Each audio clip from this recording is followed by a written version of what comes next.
Bon vendredi à tous et à toutes, bienvenue à Histoire de passer le temps, édition du 21 octobre 2016. Étienne Lapointe au micro de choc.ca comme d'habitude et encore une fois, je suis extrêmement bien entouré cette semaine.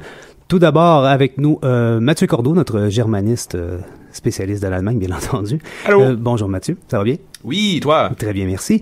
On a aussi une antiquisante avec nous qui va venir faire un peu de lumière dans notre studio en parlant du fort d'Alexandrie. Bonjour Isabelle Dufour. Bonjour. Ça va bien Isabelle? Bien sûr, toi? Très bien, merci. Et Anne-Frédérique Morin qui, elle, va nous faire part de ses bonnes nouvelles de la semaine, qui va nous dire quoi faire cette semaine. Bonjour Anne-Frédérique. Hey, coucou. Bon, ça va bien? Ah, toujours. Bon, petit programme, donc, bon, comme je le disais, Isabelle va parler du fort d'Alexandrie. Mathieu va aborder la question du métro de Berlin, donc en lien avec le 50e anniversaire du métro de Montréal.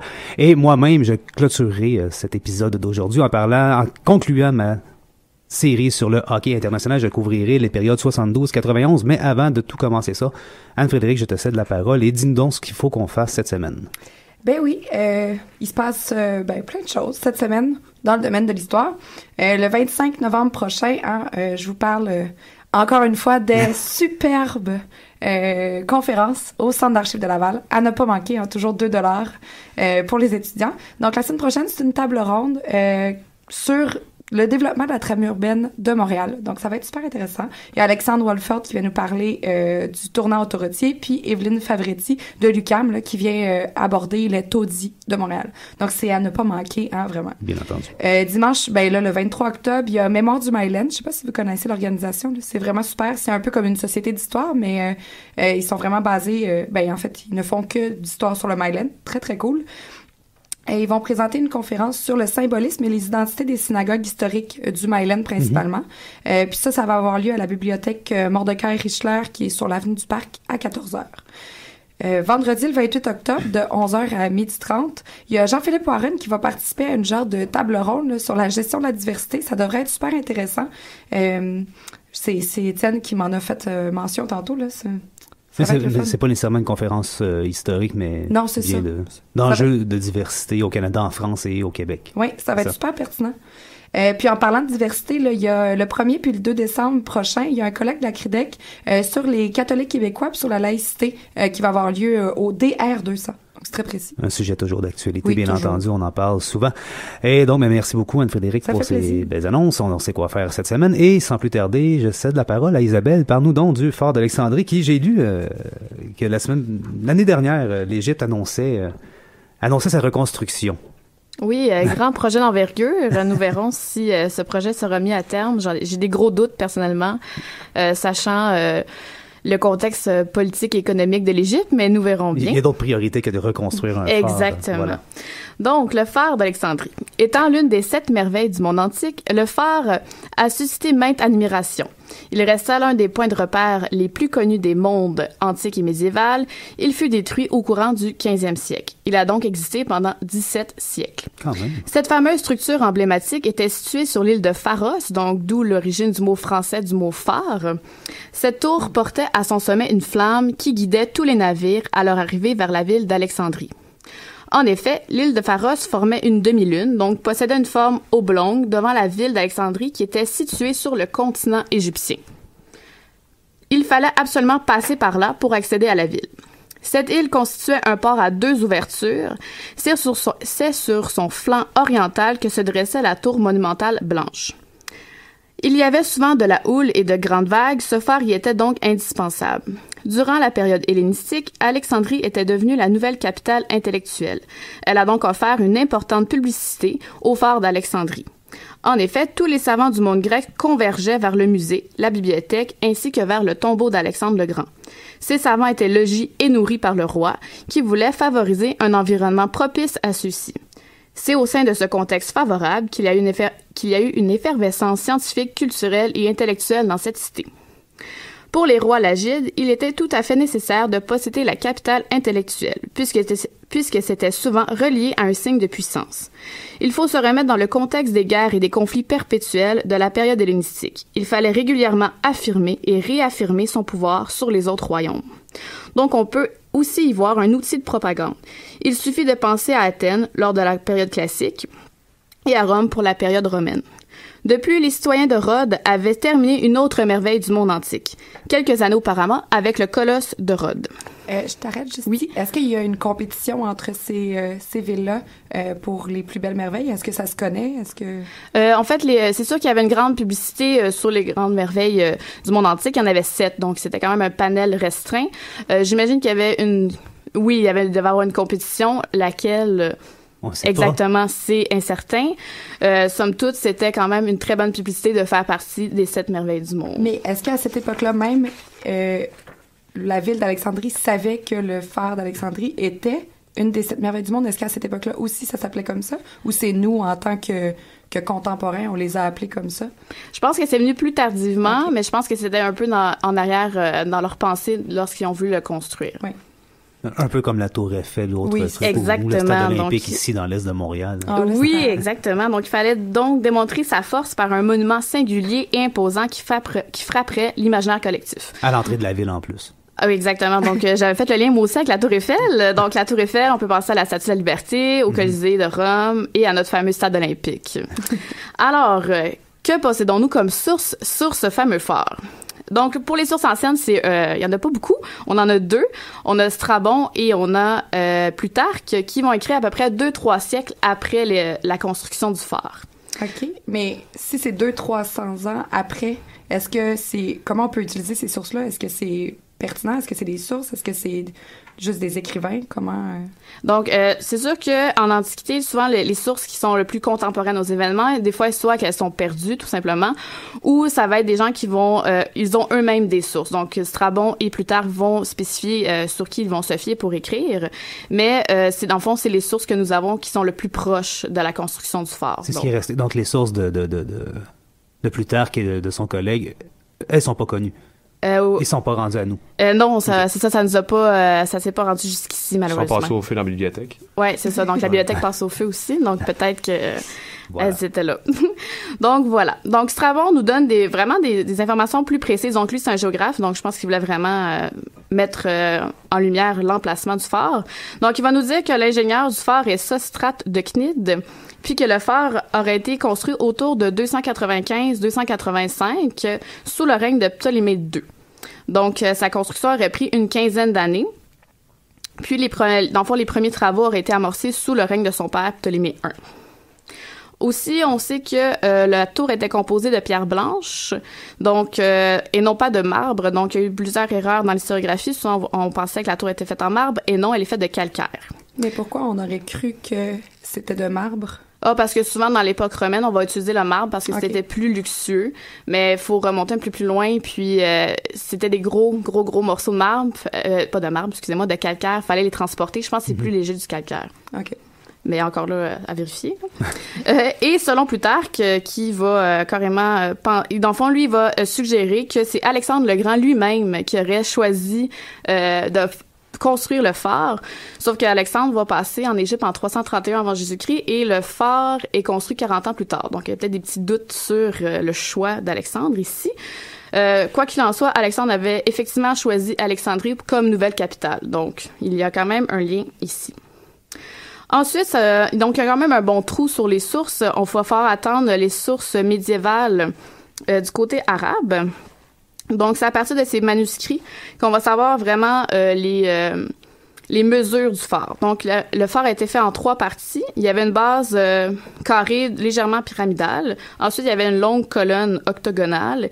Et au bout, il y avait une petite tour ronde où il y avait les flammes, où on pouvait voir le phare de loin, finalement. Puis, il y avait une statue à son sommet.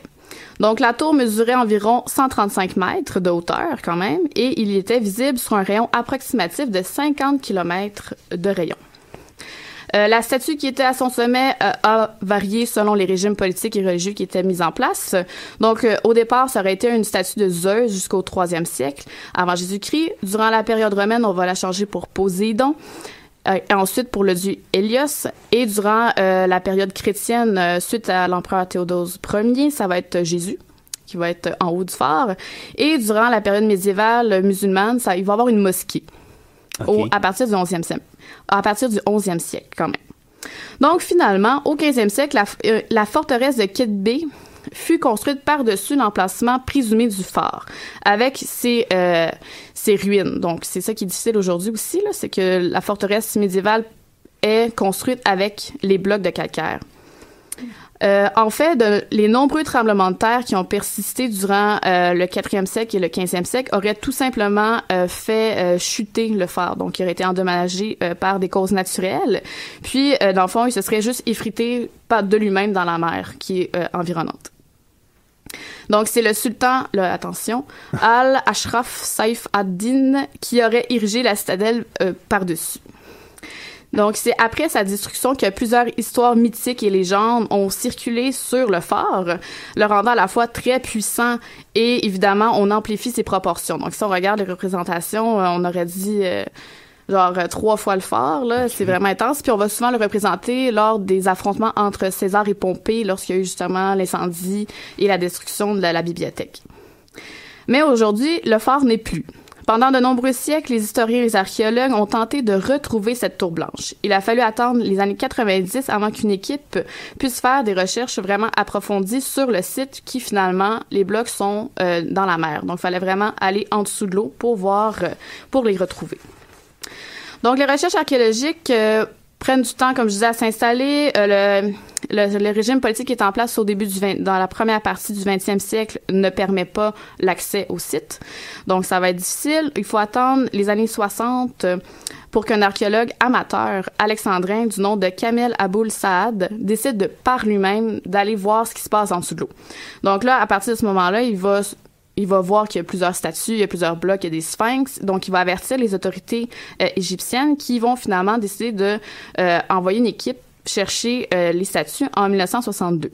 Ils vont ressortir une grande statue colossale d'Isis, donc la déesse égyptienne.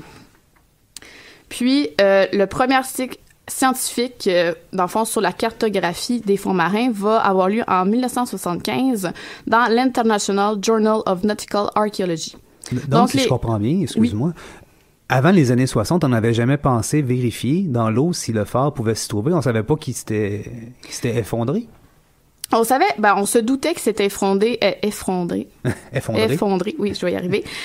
Puis, dans le fond, on avait des sources aussi qui dataient du 17e et du 18e siècle où on voit qu'il y a des blocs qui étaient en dehors de l'eau. Mais à chaque année, environ, il y a 1 mm d'eau qui s'ajoute. Donc, c'est comme l'île de Pharos s'enfonce dans l'eau. OK. Donc, aujourd'hui, on ne voit plus la demi-lune. Donc, en fait, les blocs sont à peu près à 6 à 8 mètres de profondeur. Donc, il fallait vraiment le savoir. Puis, puisque la forteresse est par-dessus, mais la forteresse médiévale, il est difficile des fois de juger. On savait possiblement l'emplacement du phare, mais je pense que, je sais pas, il y avait peut-être pas d'intérêt. Puis il n'y avait pas de source qui spécifiait qui était tombé. Oui, exactement. Donc, on parle de tremblement de terre, mais encore là, des fois, il y en a beaucoup là, dans ces régions-là. Fait que c'est un peu difficile. Donc, en 1994, c'est le Centre d'études alexandrines qui va retirer 3000 blocs des fonds marins, dont plus du 2/3 sont des blocs architecturaux, donc des bâtiments. Ils ont été remontés à la surface ou déplacés à l'aide de gros ballons gonflables pour ne pas les endommager. Donc, vous comprenez que c'est un travail lent, c'est difficile, c'est ardu. Ça a pris combien de temps? En tout, je pense qu'avant qu'on publie des choses, ça prend en somme toute une bonne dizaine d'années. Okay. C'est très long. Donc, c'est ça. Donc, ils ont aussi cartographié. Mais, puisqu'une fois qu'ils ont sorti tous ces blocs-là, il fallait les trier et les identifier. Donc, ensuite... Donc, ça, on a retrouvé plusieurs sphinx. Donc, c'est ça. Donc, vu qu'il y avait plusieurs couches, donc, il y avait aussi des artefacts qui provenaient aussi loin que du Moyen Empire, donc 19e siècle avant Jésus-Christ. Donc, il fallait aussi les mettre dans leur période. Et puis, finalement, on en a trouvé quelques-uns qui provenaient du phare. On a retrouvé une statue monumentale d'un pharaon. Donc, à première vue, on penserait que c'est un pharaon, mais on a fait le lien avec la statue qui avait été retrouvée dans les années 60 qui ressemblait à Isis. Donc, ces deux statues-là, en fait, seraient le couple royal des premiers rois lagides. Donc, donc les Ptolémées ont synchronisé leur religion grecque avec la religion égyptienne pour pouvoir régner plus facilement sur la région. Donc, c'était vraiment comme, je dirais, c'est pour présenter leur couple face au phare. Donc, dès qu'on arrivait, on voyait le couple royal et on voyait le phare. Voilà. Donc, comme je disais plus tôt, donc tous ces blocs, je disais 6 à 8 mètres en profondeur. Donc, ça a été quand même assez ardu. On a identifié beaucoup d'éléments de calcaire d'Assouan. Comme je disais plus tôt, c'était des blocs de calcaire. Donc, c'était des pierres dont la taille était hors de l'ordinaire. On parle de 11,5 mètres de haut et d'un poids de 78 tonnes. Donc, c'était des blocs difficiles à déplacer. Donc, on voit mal à quel autre monument il pourrait appartenir. Donc, parce qu'il n'aurait pas pu justement se déplacer tout seul par des vagues, par exemple. Donc, toutefois, il reste beaucoup de travail à faire. Comme je disais plus tôt, cette mission archéologique ne peut se réaliser rapidement. Malgré tout, encore aujourd'hui, le phare est un symbole emblématique de la ville d'Alexandrie. Donc, il y a beaucoup de blasons avec le phare dessus. Donc, signe que son passage est encore bien marqué dans l'imaginaire collectif contemporain. Et on se souvient, bien entendu, que Astérix et Cléopâtre en fait mention et qu'on l'a reproduit dans le célèbre film Astérix, je me souviens plus. Émission Cléopâtre. Voilà. C'est assez bon, ça. Et surtout qu'il y a une belle blague à laquelle on va faire référence justement avec la pièce qui s'en vient, une belle blague qui se fait entre Obélix et Astérix et qui reprennent un segment d'une chanson de Claude François. Et c'est avec ça. Merci beaucoup Isabelle de cette belle présentation. Et j'ai pas pu résister à sélectionner une chanson thématique comme Alexandra de Claude François. Allez, on se met à danser tout le monde et on se repart dans quelques minutes.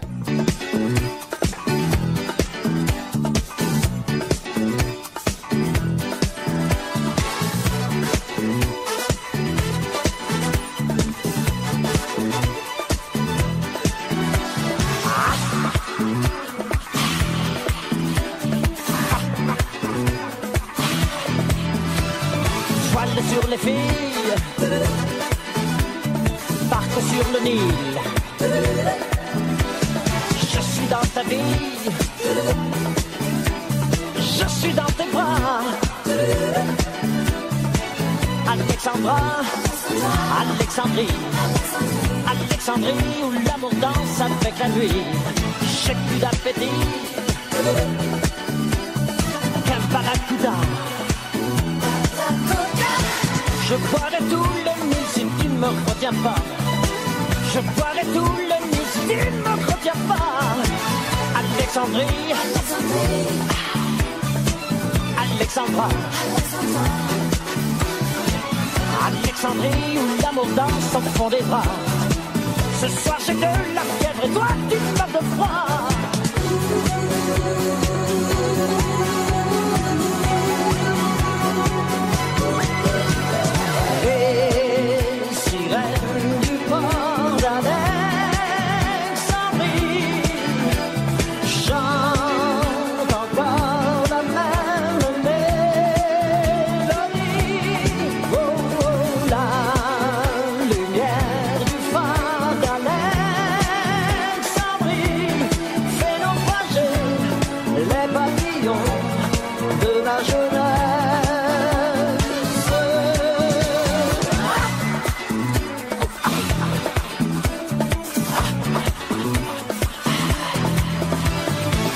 Sur les filles et partent sur le Nil. Je suis dans ta vie, je suis dans tes draps. Oui, Alexandra, Alexandrie où tout commence et tout finit. J'ai plus d'appétit qu'un barracuda. Je te mangerai cru si tu ne me retiens pas. Je te mangerai cru si tu ne me retiens pas. Alexandrie, Alexandra, Alexandrie, ce soir je danse dans tes draps. Je te mangerai cru si tu ne me retiens pas.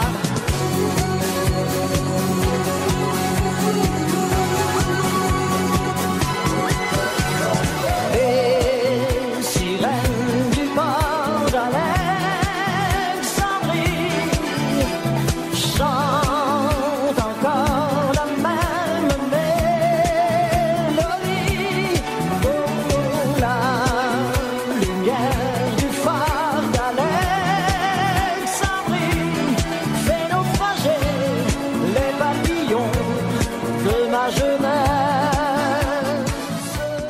Rebonjour à tous et à toutes, de retour à Histoire de passer le temps. Étienne Lapointe au micro. Je tiens à m'excuser à tous les auditeurs et à toutes les auditrices d'avoir semé ce verre d'oreille dans votre oreille. Vous allez peut-être avoir ça en tête toute la fin de semaine, mais bon, je ne pouvais pas résister à la tentation. Et sans plus tarder, on va pas s'étirer sur le sujet.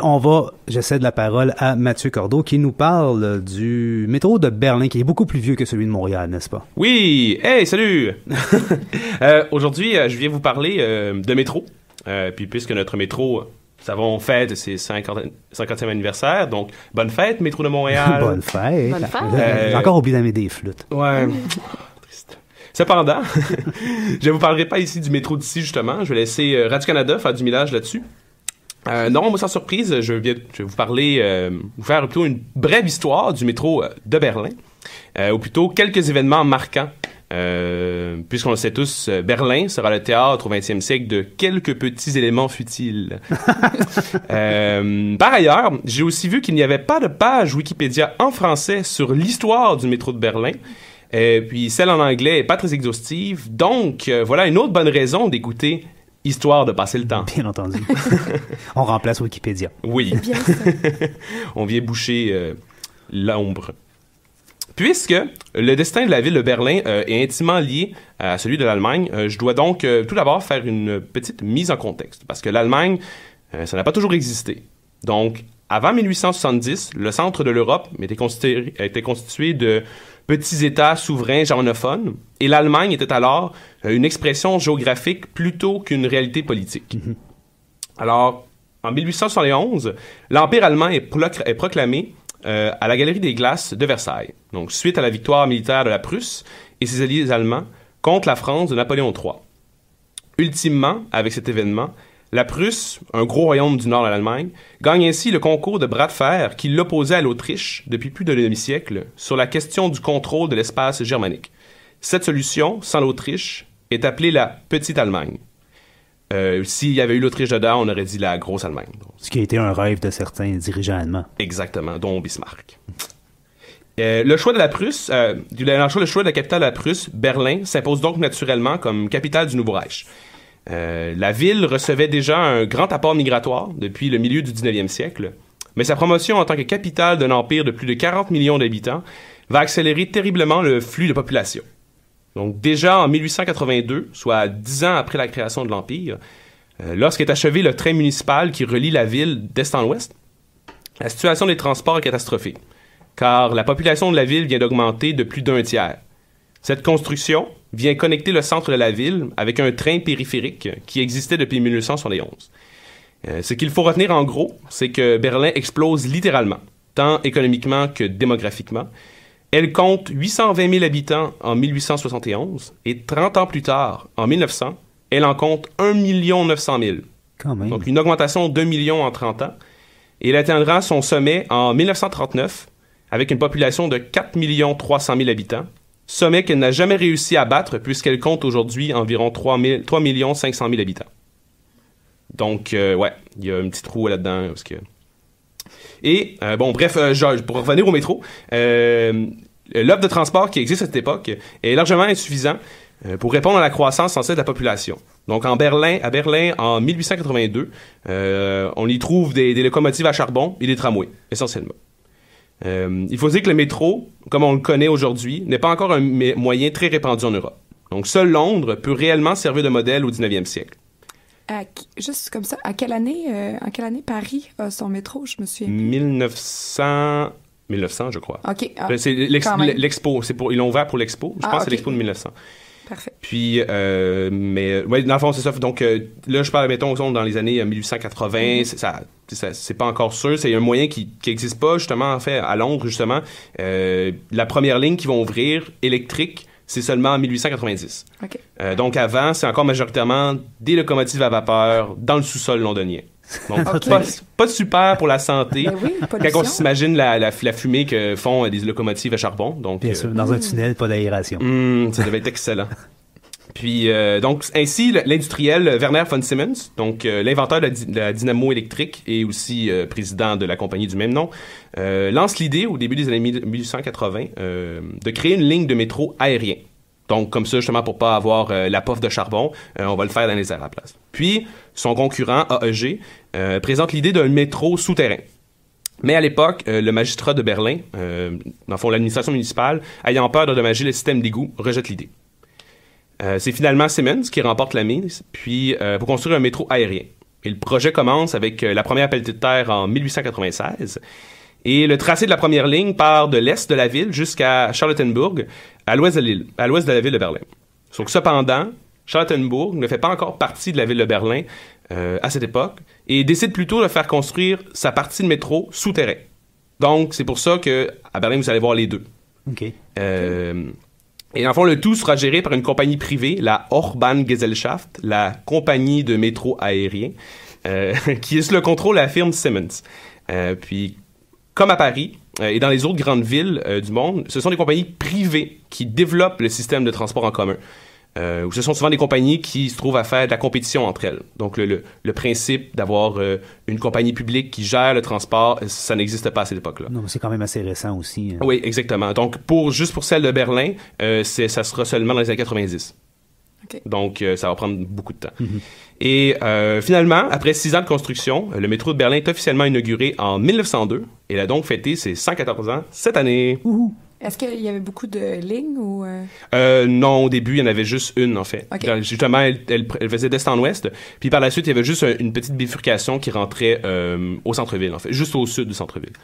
Puis, donc, il faut comprendre aussi que tout ce qui était déjà construit à l'époque, on pouvait pas mettre un gros, dans le fond, un gros train aérien dedans. Donc, d'après moi, c'était trop... avant qu'on commence à vraiment construire souterrain, c'était difficile de rentrer dans la ville. Donc, puis ensuite, je fais un petit saut dans le temps. Pas parce qu'il se passe rien avant les dernières semaines de la Première mondiale, mais au niveau du métro, il n'y a pas grand-chose qui se passe à part donc, de la construction de nouvelles lignes, mais c'est assez anodin. Donc, pendant la guerre, les stations et les tunnels sont surtout servis d'abris anti-aériens lors des bombardements alliés. Donc, sans surprise, fortement endommagé le réseau. Donc, alors, le 2 mai 1945, donc la journée qui pour l'instant nous occupe, soit 6 jours avant la fin de la guerre, pour éviter l'incursion de l'armée rouge dans les tunnels, la SS, donc ceux qui étaient habillés en noir, les méchants, décide de faire dynamiter un tunnel qui passe sous le canal de la Landwehr. Donc, dans le fond, il y avait un canal qui dans le fond, de la rivière de la ville, puis juste à côté, il y avait un canal justement pour les industries, puis ils ont décidé de faire sauter un dynamite dans le tunnel, puis ça fait une brèche, puis la brèche va inonder près de 20 km de couloirs souterrains. Et noie beaucoup de Berlinois qui s'étaient cachés dans les tunnels pour se protéger contre les bombes et l'armée rouge. Mais l'objectif de faire sauter un tunnel, c'était? C'était justement pour éviter que l'armée rouge fasse une incursion dans les tunnels. Okay. Donc, ils pensaient ça, mais l'armée rouge, je crois qu'elle était assez intelligente pour dire, ben, si on descend dans les tunnels, c'est comme un peu un guet-apens, tu sais. Mais bon, faut dire que la SS n'a pas pensé à ça, ça a l'air. Ou qu'ils prenaient les Soviétiques pour des abrutis. Peut-être. Oui, ça se peut. Oui. Et il n'y a jamais eu de décompte en fait exact du nombre de morts qu'il y a eu cette journée-là, parce qu'un peu dans le désordre créé par la chute de Berlin et l'arrivée des Russes, personne ne s'est réellement préoccupé du sort de ses victimes. Donc, il y en avait quand même beaucoup aussi. Oui, quand même. Surtout que les gens qui s'étaient réfugiés, c'était essentiellement des gens qui étaient handicapés, des enfants et des femmes, donc des gens qui ont eu de la misère un peu à sortir en fait, puis qui étaient inaptes au combat. Donc, ouais. Donc des quantités négligeables aux yeux des Allemands de l'époque. Exactement. Voilà. Et par la suite, il s'écoule 1 an en fait avant que le trafic ferroviaire reprenne dans les tunnels, puisqu'il a fallu plusieurs mois pour pomper l'eau qu'il y avait dans les souterrains, et puis aussi colmater la brèche qui avait été créée par la dynamite. Qui s'occupe de la réfection du métro à cette époque-là, puisque Berlin est divisé? Berlin n'est pas encore divisé en 1950. Ah, OK. Donc, il y a des zones d'occupation. Sorry. OK, mais la vraie division arrive en 61. Ah. Donc, c'est ça. J'y viens. Et donc, en fait, c'est ça. Donc, les brèches, tout ça. Puis, mais c'est juste alors, l'affaire, c'est que dans le fond, on va faire ça, et le réseau est complété et réparé en 1950. Mais l'affaire, c'est qu'en 1950, c'est juste une demi-capitale, parce que pendant ce temps-là, les deux Allemagnes ont réussi à se créer, mais il n'y a pas encore de division fixe. OK. À part en 61. Donc, il y a encore, les gens peuvent se transporter encore, puis aucun problème là-dessus. Donc, faut aussi que je précise justement que Berlin, à l'époque, ce n'est pas la capitale des deux Allemagnes. Seulement Berlin-Est devient en 49 la capitale de l'Allemagne de l'Est, et la ville de Bonn, au sud de Cologne, deviendra la capitale de l'Allemagne de l'Ouest, en 1949 aussi. Toutefois, étant considérée comme une vitrine occidentale dans le bloc de l'Est, l'Allemagne de l'Ouest et les Alliés vont toujours massivement investir dans cette ville. Donc, justement, pour dire « Ah, notre système est meilleur et tout. » Et les Russes, l'autre bord, feront la même affaire, de toute façon. Puis, dans le fond, je sors encore une dizaine d'années plus tard. Donc, le métro est aux premières loges, justement, la séparation de la capitale. Donc, dans la nuit du 12 au 13 août 1961, les passagers sont évacués. Donc, à 1h du matin, on rembourse leur billet de métro. Puis ensuite, les lignes qui traversent Berlin d'est en ouest sont coupées. Et dans le fond, ils vont juste reprendre le service quand il va y avoir la réunification. Donc, c'est genre une vingtaine, 25 ans plus tard, je pense. Puis... 38 ans. En fait. Ouais, 38 ans. 189. C'est ça. Oui, c'est vrai. Puis, dans le fond, dans le centre historique, le Mitte, les lignes ne sont pas coupées. Parce que dans le fond, il y a des lignes qui partent de l'Allemagne de l'Ouest, rentrent dans l'Est, puis ressortent. Puis, dans le fond, c'est juste... Les stations sont condamnées. Mais les trains, ils vont aussi n'arrêteront plus à ces stations. Puis la seule qui va rester ouverte, c'est la station Friedrichstrasse, puisqu'elle a une correspondance avec une autre ligne de Berlin-Ouest. Cette station deviendra par la suite un point de passage pour ceux autorisés à quitter l'Allemagne de l'Est, donc les personnes, les vieux, et une zone de boutique où les Ouest-Berlinois pourront acheter des biens de l'Europe de l'Est, de l'Allemagne de l'Est, puis pour pas cher. Mais pas l'inverse. Non. OK. Non. Juste les biens de l'Allemagne de l'Est. Oui, juste les gens de l'Ouest. Aussi, la station Friedrichstrasse sera aussi surnommée le Palais des Larmes, faisant référence aux nombreux adieux qui se seront déroulés justement pendant toutes les années de l'Allemagne de l'Est. Indépendamment, justement, à l'Est, il se formera un autre réseau de métro parallèle, avec aucune connexion avec celui de l'Ouest, puis c'est seulement à la chute du mur, en 1989, que les deux réseaux seront raccordés. Bon, pas directement après la chute du mur, mais avec le temps, dans la volonté politique de connecter les deux. Puis donc, on peut dire que le métro de Berlin a la singularité, comparément à d'autres métros, d'avoir traversé plusieurs événements marquants qui sont au cœur de l'histoire occidentale et contemporaine. De l'industrialisation, la Deuxième Guerre mondiale, en passant par le rideau de fer. Le métro de Berlin est aujourd'hui probablement dans une nouvelle phase dorée, puisque la ville est présentement en pleine ébullition culturelle et économique, et se présente comme étant la capitale européenne des startups. Les fameux startups. Puis, pour conclure, un peu dans mes recherches, j'avais divagué un peu, puis j'aimerais juste parler d'un fait divers. On fait une petite anecdote qui n'a pas nécessairement rapport avec Berlin. Elle se passe dans la ville de Wuppertal, qui est dans la région de Cologne.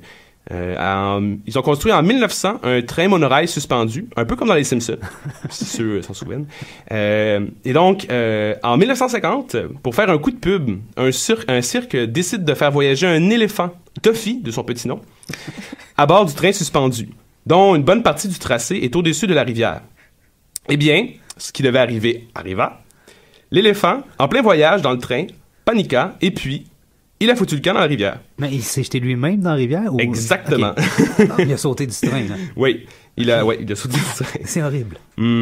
Par chance, l'éléphant ne fut que légèrement blessé. Et les officiels de la ville, qui avaient permis au cirque de transporter un éléphant dans le train, durent payer une amende de 450 Deutschmark. Ce qui équivaut à... 330 $ canadiens. Ce qui est presque rien. Ouais. Pas grand-chose. Puis, pour la petite histoire, Toffee, il va mourir à Paris en 1989, donc tout est bien.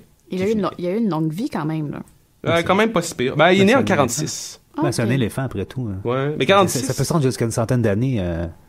Si je me trompe pas, il me semble. Ça vit très longtemps. Eh bien. Et peut-être plus jeune quand ça vit en captivité, mais là, je suis vraiment pas un spécialiste de la vie des éléphants.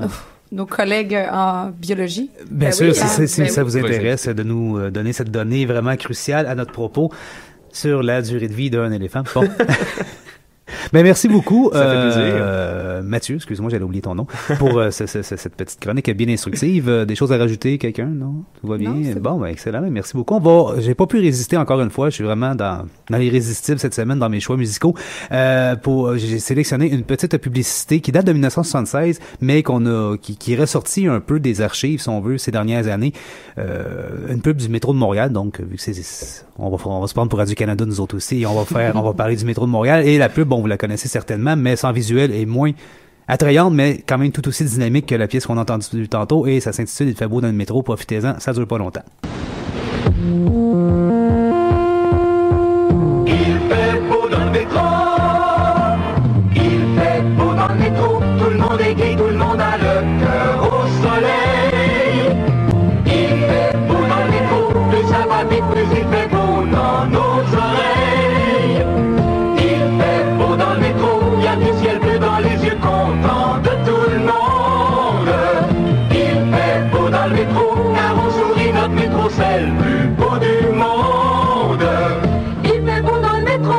dans l'autobus, c'est son petit frère. Il fait beau dans le métro, et l'autobus, peux-tu en dire autant dans ton auto? Ah, ah, ah, ah, ah. Il fait beau dans le métro, notre métro c'est le plus joyeux, et comme il chante aussi tant mieux vide le métro. Et l'autobus, oui, il fait beau dans le métro. De retour à Histoire de passer le temps, 1976, cette époque glorieuse où on était si heureux de prendre le métro. Voilà. C'est à mon tour de poursuivre cette magnifique émission. Je vais vous parler, j'entame aujourd'hui, je conclue en fait ma série sur le hockey international que j'ai commencé il y a quelques semaines avec le début de la Coupe du monde de hockey, Coupe du monde commencé le 17 septembre, mais qui s'est terminé déjà sur un petit moment. La Ligue nationale de hockey a commencé ses activités la semaine dernière. La meilleure coupe du monde, hein? Ouais, moi je l'ai pas suivi, mais moi non plus. Voilà. On sait que le Canada a gagné par contre, comme le Canada gagne si souvent. Donc, dans le premier volet, on a vu les débuts des compétitions internationales de hockey sur glace, soit dans le cadre des Jeux olympiques à partir de 1920, dans le cadre des Jeux d'été de Anvers en Belgique. On avait organisé une petite semaine d'un tournoi de hockey, ou encore dans le cadre du championnat du monde dès 1930. La période couverte s'arrêtait en 1954 et les compétitions internationales étaient alors nettement dominées par les équipes canadiennes, jusqu'à la surprise de la victoire soviétique au championnat du monde de 54 disputé à Stockholm en Suède, parce que je le rappelle, les soviétiques avaient entamé officiellement la pratique du hockey en 1946, donc ils ont un peu surpris tout le monde en remportant le premier championnat du monde si rapidement. Pour la seconde partie, j'ai surtout parlé de la domination soviétique, donc, qui s'installe assez vite au début des années 60. L'équipe nationale remporte à peu près toutes les équipe nationale du RSS remporte à peu près toutes les compétitions au cours des années 60 et aucune autre formation internationale n'était alors en mesure de rivaliser avec elle, même pas l'équipe canadienne, qui est désormais, à partir du milieu des années 60, est désormais formée d'une sélection des meilleurs joueurs amateurs, souvent des juniors ou des joueurs pas aptes ou pas assez talentueux pour faire la Ligue nationale. Donc, les meilleurs joueurs amateurs qui étaient disponibles à ce moment-là. On s'est arrêté en 1972 à la fin du mois de septembre, alors que le Canada avait remporté in extremis ce qu'on a appelé la série du siècle. Et c'était la série du siècle, je le rappelle, c'est la première fois que des professionnels canadiens affrontaient l'équipe de l'URSS et les Canadiens ont réussi à remporter la série de 8 matchs grâce à un but de Paul Anderson marqué à 34 secondes de la fin du 8e et dernier match de la série qui se passait à Moscou. Et au passage, on avait employé toutes sortes de tactiques déloyales et de coups de bâton pour réussir à vaincre les Soviétiques. Classique. Mais évidemment. Je rappellerai enfin que le hockey soviétique a été développé dans les années 40 dans une logique de guerre froide, c'est-à-dire que l'équipe nationale a pour mandat de représenter la grandeur du régime tant sur le plan domestique qu'à l'international. Les victoires soviétiques devaient stimuler la fierté des citoyens soviétiques à la maison tout en démontrant la puissance de l'URSS face à l'Occident bourgeois et capitaliste. La volonté de mêler sport et politique n'a jamais vraiment été un secret ici et s'explique l'importance démesurée qu'on accorde alors à l'équipe nationale en URSS au détriment bien souvent du championnat domestique. Mais ce n'était rien comparé à ce qu'on verra dans les années 80, mais malheureusement, je risque de pas avoir le temps de spécifier. Au Canada, on va violemment protester contre le faux amateurisme des joueurs soviétiques et de la politisation du sport par les soviétiques, au point de boycotter des compétitions internationales à compter de 69 jusqu'en 1978. Alors qu'à partir de 77, les professionnels peuvent participer au championnat du monde. Le Canada va attendre un an pour faire son frais pour y retourner. Et on va d'ailleurs déplacer la date de la tenue du championnat du monde. On part de mars et on déplace au mois de mai pour faciliter la venue des joueurs de la Ligue nationale de hockey qui souvent sont éliminés des séries de la Coupe Stanley au mois de mai. Ça dure pas jusqu'au mois de juin encore à l'époque. Mais il est important ici aussi de souligner que si Canada proteste contre la politisation du hockey soviétique, le hockey canadien n'est certainement pas en reste. En 69, le gouvernement Trudeau met sur pied Hockey Canada, un organisme responsable de structurer et de réguler la pratique amateur du hockey au Canada, mais aussi qui a pour mission de solidifier l'unité canadienne. Et à cette Oui, poursuis ta phrase, je veux juste savoir... non, vas-y. Pourquoi Trudeau fait ça? Pourquoi c'est le premier qui pense à ça?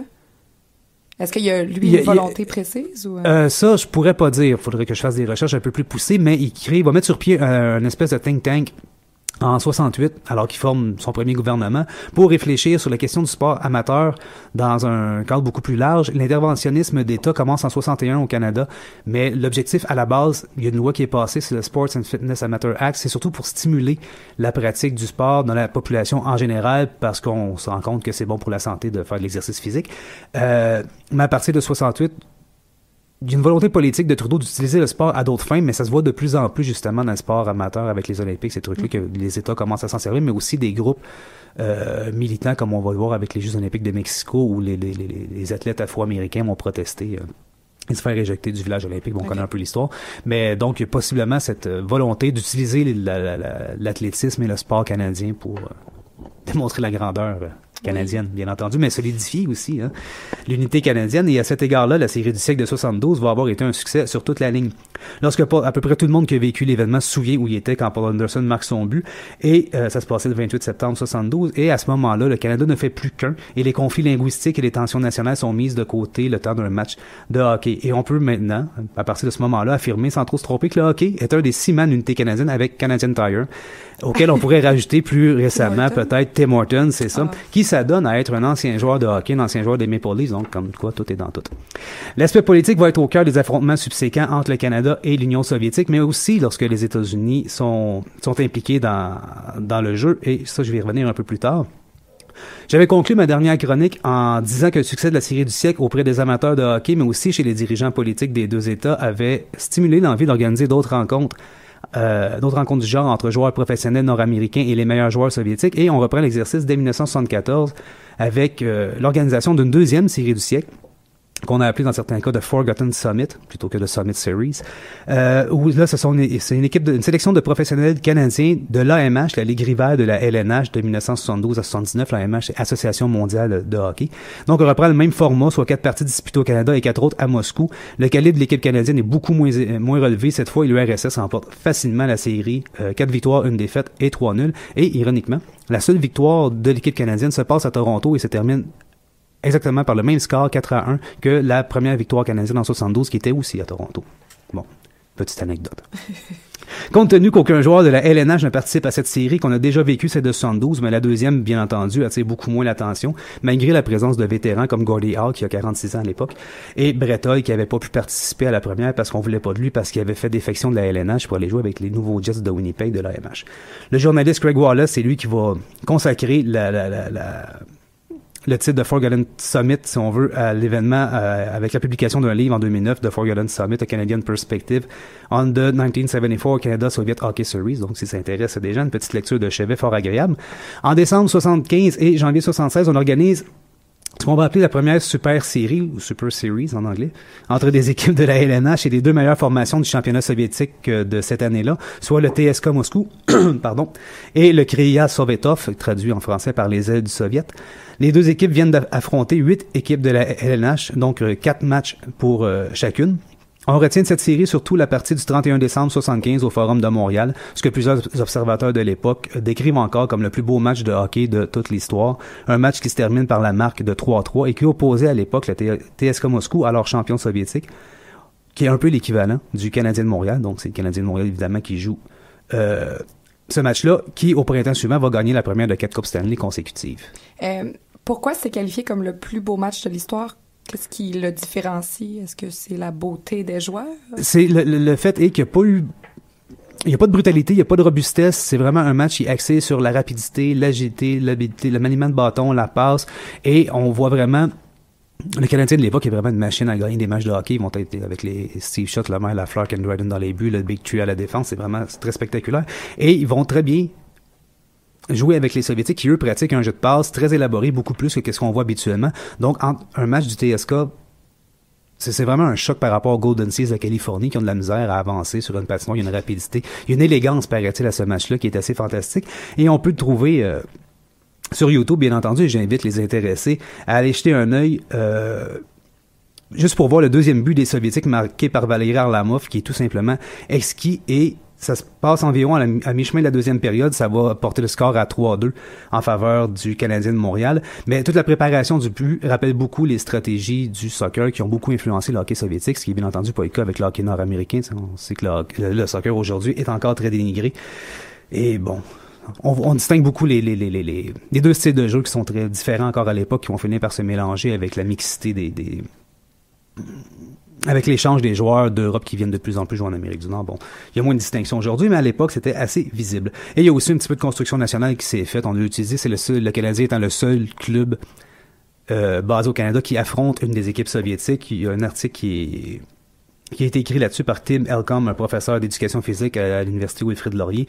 C'est paru en 2010 dans le International Journal of the History of Sport, donc ça s'intitule Hockey New Year's Eve in Canada, Nation Making and the Montreal Forum, donc un petit peu de politique au sport ici, si ça vous intéresse. Pourquoi c'est les Canadiens qui les affrontent? Est-ce que c'est parce que c'est la meilleure équipe de la NHL? Est-ce que c'est... C'est une équipe mythique, bien entendu, parce que déjà à l'époque, ils ont une quinzaine, presque une vingtaine de coupes.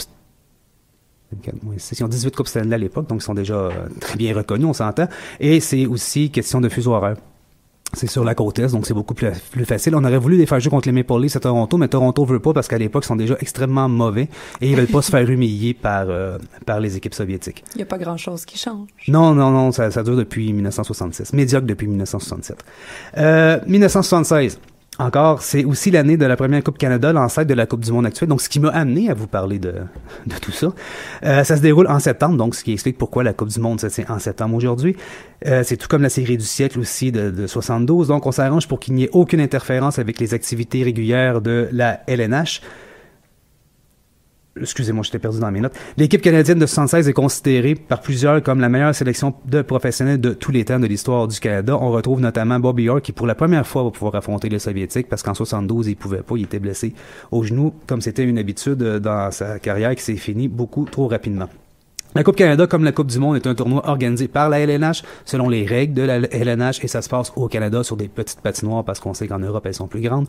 Donc, comme on présume que le Canada va être avantagé par ces règles-là et que les arbitres sont aussi canadiens, l'URSS diminue beaucoup l'importance de l'événement et affirme qu'il n'y voit qu'une préparation, dans son cas, pour le championnat du monde du printemps suivant. Et le Canada va aisément remporter la première édition de la Coupe Canada en battant la Tchécoslovaquie en finale. Donc, l'Union soviétique fait même pas partie des deux finalistes.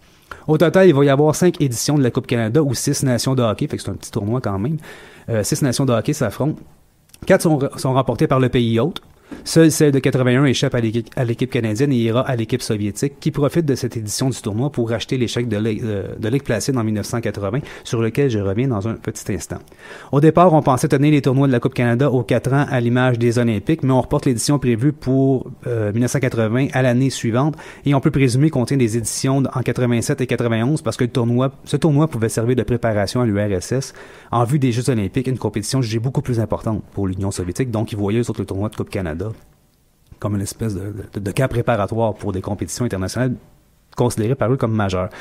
Celle de 87 est très particulière, ça aussi on retrouve des matchs sur YouTube si ça vous intéresse. C'est la seule fois où Mario Lemieux et Wayne Gretzky affrontent l'équipe soviétique. C'est la seule fois où Wayne Gretzky et Lemieux jouent sur la même équipe, tous deux au sommet de leur gloire.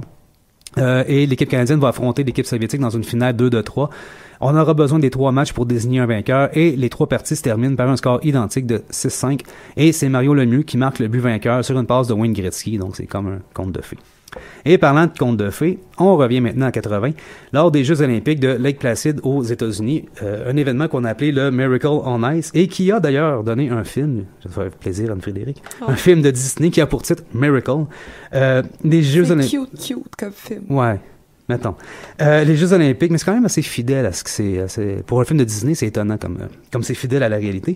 Les Jeux olympiques se tiennent en février. Alors qu'on vit une crise diplomatique assez importante, l'URSS a envahi l'année précédente l'Afghanistan, ce qui fait protester, bien entendu, les démocraties occidentales. Et les États-Unis ils commencent déjà à menacer le boycott des Jeux olympiques d'été qui doivent se tenir à Moscou. Et on parle un peu d'un boycott possible de l'Union soviétique des Jeux de Lake Placid, excusez, je confonds souvent Salt Lake City et Lake Placid. Donc, il y a un climat un peu explosif, la crise des otages en Iran qui se passe aussi, et il y a un choc pétrolier, donc tout ça va venir jouer un petit peu sur la présidence de Jimmy Carter. Mais finalement, l'Union soviétique se déplace et ils veulent se servir des Jeux de Lake Placid pour démontrer leur supériorité, bien entendu. Donc, en tout cas, la patinoire va devenir un lieu d'affrontement entre les deux géants mondiaux. D'un côté, on a la puissante équipe nationale de l'URSS qui remporte à peu près tout sur son passage depuis presque 20 ans déjà, composée de joueurs aguerris, habitués à jouer ensemble, et de l'autre, on a une équipe américaine, la plus jeune équipe du tournoi, qui compte sur une bande de jeunes universitaires qui en sont pour la plupart à une première expérience de ce type de compétition. Il y a Jim Craig, le gardien, qui a participé au tournoi, au championnat du monde l'année précédente, mais outre lui, il y a pratiquement personne qui a joué au niveau international. Et l'entraîneur Herb Brooks, qui emploie des méthodes, disons, rigoureuses, voire dictatoriales, n'a qu'un seul objectif, c'est même pas de gagner l'or, c'est de battre les Soviétiques, parce qu'il veut démontrer la supériorité des États-Unis, mais il va s'acharner, il va vraiment développer une stratégie sur plusieurs années pour réussir à les battre. Et il la met en pratique avec ses joueurs pendant le camp d'entraînement, ça dure 5-6 mois à peu près avant les Jeux. Et qui bat les Soviétiques, évidemment, peut espérer remporter la médaille d'or. L'équipe américaine va prendre les devants dans le match pour la première fois alors qu'il reste 10 minutes en troisième période et réussit à tenir tête à l'équipe soviétique. Le match va se terminer 4-3 en faveur des Américains. Et pour vous donner un petit aperçu de l'ambiance à Salt Lake City, j'ai un petit clip sonore ici. On a les 10 dernières secondes du match qui est décrite par Ann Michaels sur les ondes de ABC.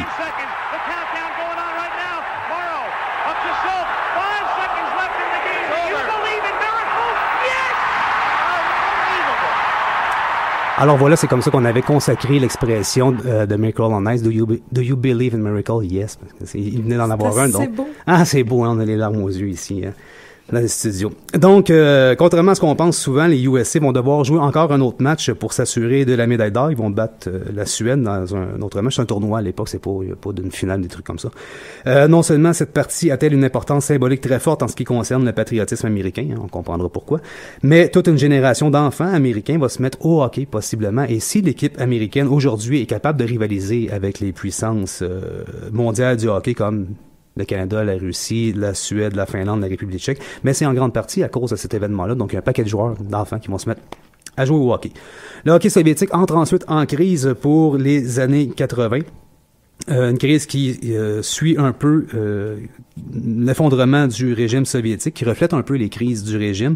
Des joueurs importants commencent à contester l'autorité de l'entraîneur Viktor Tikhonov, qui est le coach depuis 1977, mais qui est vraiment aperçu comme un dictateur.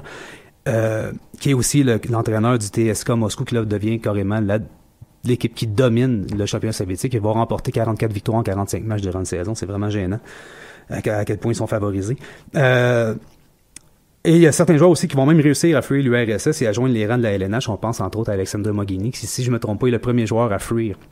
En 1989, il va, à 18 ou 19 ans, il va réussir à gagner les États-Unis et à jouer pour les Sabres de Buffalo. Ensuite, il y a des joueurs soviétiques qui vont être autorisés à venir jouer, mais ils vont devoir verser une partie de leur salaire à l'État soviétique pour compenser évidemment la perte de leur talent pour les équipes locales. Après la chute de l'Union soviétique, l'État se retire en partie du financement du sport d'élite, ce qui va avoir des conséquences, bien entendu, sur le calibre du jeu. Et c'est avec l'arrivée de Poutine, assez récemment, à la présidence de la Russie, qu'on retrouve la volonté de faire du hockey un outil diplomatique au service du régime, mais ça pourrait faire l'objet d'une autre chronique, mais ça ne serait plus de l'histoire, mais bien de l'actualité. Voilà. J'ai une petite question pour toi, rapido. J'écoute beaucoup le hockey aujourd'hui, mais j'écoutais pas du tout dans les années 70, hein? Je n'étais même pas réfléchi. Mm-hmm. Quelle est la grosse différence du style de hockey entre, par exemple, les années 70-80 et aujourd'hui? Chez les Soviétiques ou dans en fait, partout? En général, mais particulièrement chez les Soviétiques. Ben, les Soviétiques ont un jeu qui ressemble beaucoup parce que leur façon de jouer au hockey est inspiré du soccer parce qu'à l'origine, ils jouaient un jeu qui s'appelait le bandy, qui jouait à 11 contre 11 sur des grandes surfaces gelées avec un bâton et une balle. Ça ressemblait beaucoup au hockey, mais ils étaient juste plus nombreux. Donc, forcément, les stratégies sont inspirées du soccer et ils vont aussi mettre beaucoup d'accent sur la stratégie. Ils vont développer des stratégies, ce que les coachs de la Ligue nationale ou canadienne ne font pas, c'est-à-dire qu'ils font juste taper sur l'épaule des joueurs. La grande stratégie, le grand mérite des coachs de la Ligue nationale, c'est de former, de mettre les bons joueurs ensemble puis de les mettre sur la glace au bon moment, mais sinon les stratégies dans les années 80-90, il n'y en a presque pas.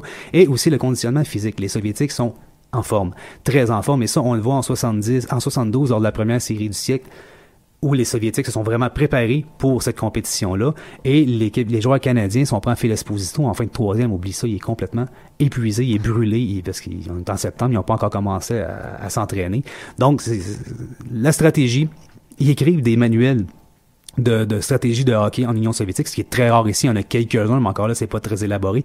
Mais là-bas, on développe vraiment des unités, et à partir des années 80, on fait toujours jouer les mêmes joueurs sur les mêmes trios, les mêmes paires de défenseurs, on maintient ça stable, mais dans les années 80, Tikhonov va développer ce qu'on a appelé le 5-man unit, donc c'est 5 joueurs qui vont toujours jouer ensemble, Kassatonov, Fetisov à la défense, Larionov, Makarov et Krutov comme attaquants, mais ils jouent vraiment les 5 ensemble, donc ils développent une cohésion par l'habitude et une espèce de finesse et une habileté à jouer ensemble. Ils n'ont même pas besoin de se parler, ils savent ils sont où sur la patinoire, et les entraînements sont tellement rigoureux qu'en plus, quand ils sautent sur la patinoire, ils s'imaginent qu'ils sont libres et qu'ils peuvent enfin s'exprimer. Voilà. Oh, ça avait l'air beau. Presque. C'est de la poésie. Mais il y a un film aussi un peu là-dessus sur la dictature de Tikhonov qui s'intitule Red Army. Le réalisateur est très complaisant. C'est essentiellement un échange avec le réalisateur et l'ancien défenseur Vyacheslav Fetisov qui est venu jouer en Amérique du Nord une grande période et qui est aujourd'hui ministre sous Poutine. Mais C'est disponible sur Netflix. Bon. C'est à écouter. Ouais, mais il y a beaucoup de complaisance. Oui. C'est un peu agaçant. Il est intimidé par Fetisov, on dirait, mais c'est quand même très intéressant sur comprendre un petit peu c'était quoi la dynamique du hockey soviétique en pleine gloire du régime. Et voilà. Et il y avait des fans, puis tout. Ils étaient fous, les Soviétiques du hockey à l'époque. Mais encore aujourd'hui, la KHL fonctionne très bien. Mais alors, merci beaucoup. Ben, merci À tous et à toutes. C'était Étienne Lapointe au micro de Choc.ca, entouré aujourd'hui de Mathieu Cordeau, Isabelle Dufault et Anne-Frédéric Morin. On vous invite à nous aimer sur Facebook, bien entendu, à nous suivre, à nous commenter si vous aimez nos sujets, à en suggérer des sujets. Si vous voulez vous joindre à l'équipe, on est toujours ouvert. Écrivez-nous. On a toujours besoin de collaborateurs avec des sujets pertinents et intéressants. Et on se retrouve la semaine prochaine, vendredi prochain, même heure, même poste. On est disponible, c'est vrai, on a vérifié tantôt. Là, c'est vraiment officiel, iTunes et Google Play. On est disponible, vous pouvez vous abonner, donc nous suivre beaucoup plus facilement. On vous mettra, si vous savez pas comment, des petits clips qui ont été réalisés par une bénévole de Choc qui vous indiquent comment vous abonner au balado de Histoire de passer temps. Donc, on se retrouve vendredi prochain à 16h. On vous remercie beaucoup d'avoir été là. On vous aime. À la prochaine.